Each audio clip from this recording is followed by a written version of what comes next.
of Xi'an dates back over 3,100 years, and during that time it has served as the capital city of 13 different dynasties. It's also the starting point of the Silk Road connecting Asia to the Middle East.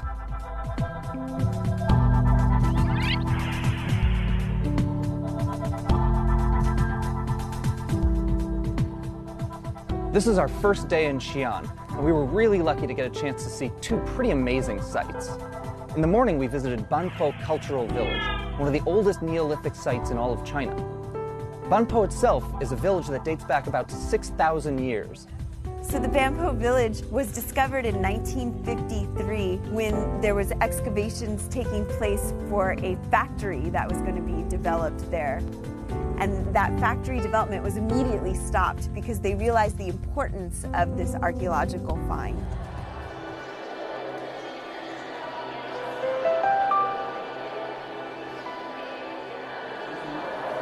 We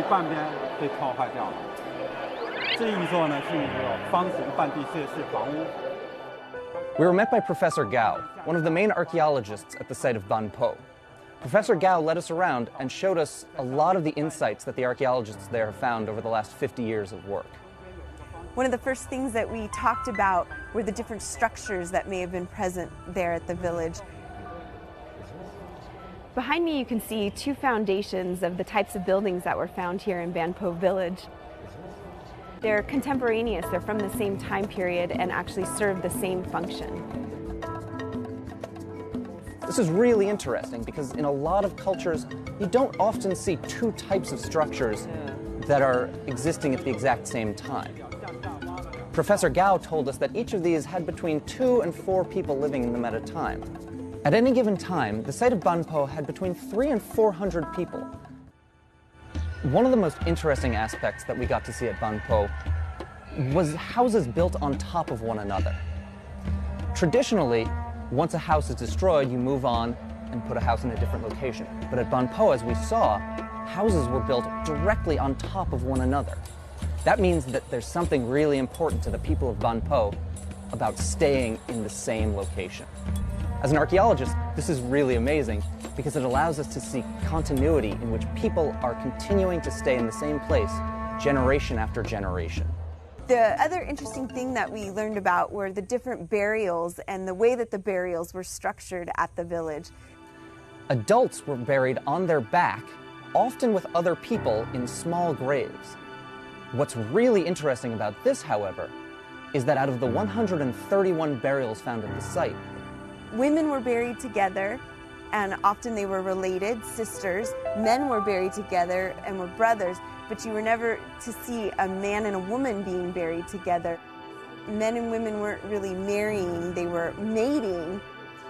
The men were going out of the village and mating with others.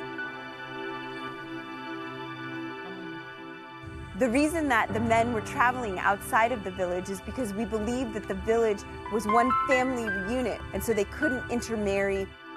What Professor Gao told us is that this may indicate that this was a matriarchal society in which the women actually had most of the power in the society.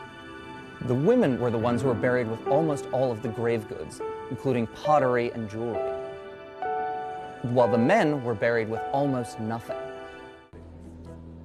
A large moat or canal was dug around the village. It was some sort of protection for the villagers to keep invaders from coming in. It was some 20 feet deep and 10 feet wide. It was pretty amazing to see the construction there.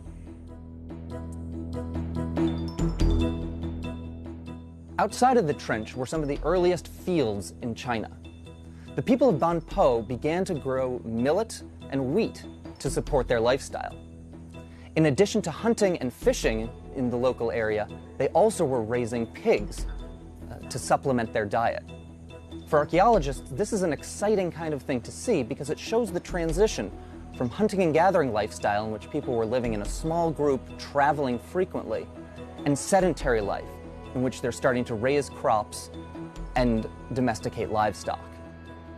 The entire site of Banpo covers 12.4 acres. About 2/3 of this was residential, while the outer third is all agricultural farmlands.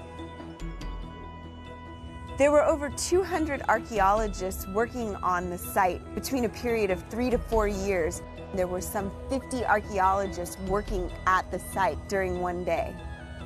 Normally in the United States, we're more often doing what we call testing, where we look at a little spot here and a little spot there and don't really get to see the entire extent of a site. So for this amount to be exposed and for people to be able to see it and research it is just amazing.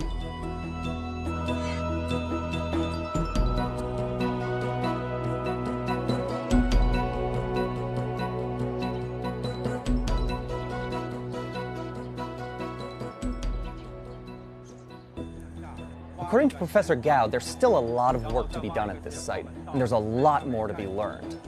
So by saving a large portion of this for future archaeologists, they've done a really smart thing. They've allowed people in the future with better technology a chance to come back someday and really learn a whole lot more about Banpo.